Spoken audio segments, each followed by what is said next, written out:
کافی سورج بلند ہوا تو آپ واپس آئے تو آپ نے اپنی بیوی سیدہ جویریہ کو دیکھا کہ مصلی پہ بیٹھی ہیں. آپ نے فرمایا تم صبح سے ابھی تک مصلی پہ بیٹھی ذکر اور اذکار کر رہی ہو؟ یا رسول اللہ.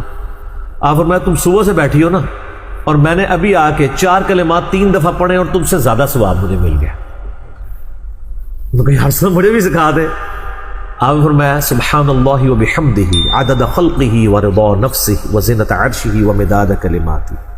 سبحان اللہ وبحمدہ، یہ تو اکٹھا ہو گیا نا ایک. عدد خلقہ، اس کی یعنی اللہ کی تعریف اس کی جو مخلوق ہے اس کی تعداد کے برابر. ورضا نفسہ، اور اس کی رضا کے برابر. وزنۃ عرشہ، اور اس کے عرش کے وزن کے برابر. ومداد کلماتہ، اور اس کے کلمات کی تعداد کے برابر. سر وہ کلمات کون گن سکتا ہے؟ وہ سورۃ الکہف، سورہ لقمان پڑھ کے دیکھ لیں کہ اگر سارے زمین کے سمندر سیاہی